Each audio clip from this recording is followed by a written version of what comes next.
ชื่อថាស្នេហ៍នេះនឹងទៅដល់ថ្ងៃចុងក្រោយតែចុងក្រោយទើបដឹងអូនគ្រាន់ជាមនុស្សសំណាញ់ដែលបងទុកកំដរពេលឯកា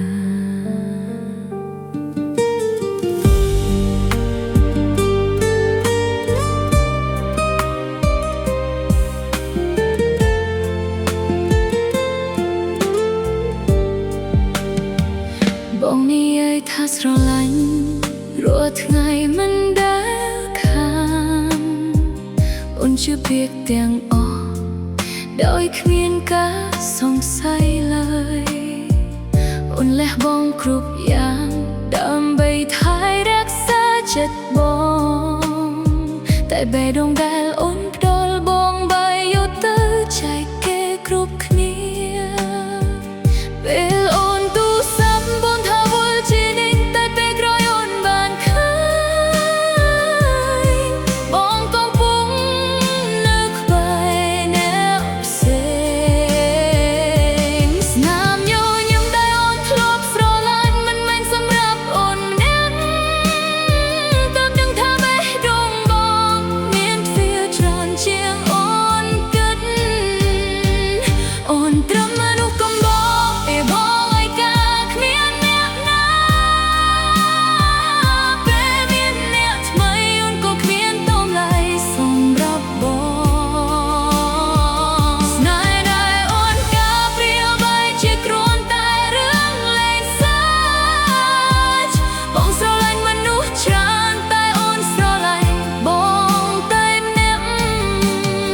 បងយំដោយសារមុសាវ៉ាតែចេះតែសន្យាមិនចេះស្មោះថ្ងៃនេះអូនសូមដើរចេញទុកឲ្យបងរស់ជាមួយការកុហករបស់បងរូបថតនៅក្នុងទូរស័ព្ទមានមុខស្រីមិនតិចទេសារដែលបងផ្ញើអូនក៏ផ្ញើឲ្យគេដូចគ្នាអូនគ្រាន់ជាមនុស្សម្នាក់នៅក្នុងបញ្ជីស្នេហ៍របស់បងគ្មានថ្ងៃណាអូនជាមនុស្សតែម្នាក់ក្នុងចិត្តបងអរគុណដែលធ្វើឲ្យអូនដឹងថាការស្មោះមិនអាចផ្លាស់ប្ដូរមនុស្សសាវ៉ាបានអូនជឿចាប់ថ្ងៃនេះ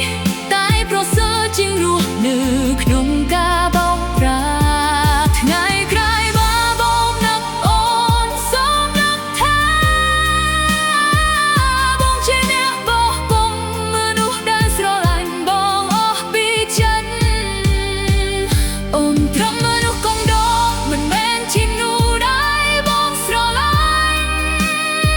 អូនទៅទាំងពេលយឺតពេកថាបេះដូងបងនឹងធ្លាប់មានអូនឆាប់ពីថ្ងៃនេះទៅអូនសូមយកបេះដូងអូនមកពេញទូនៅសល់ស្នាមឈឺក៏មិនសូមធ្វើជាមនុស្សកងដររបស់បងទៀតអូនស្រឡាញ់មនុស្សខុសតែអូននឹងរៀនស្រឡាញ់ខ្លួនឯងប្រសើរជាងស្រឡាញ់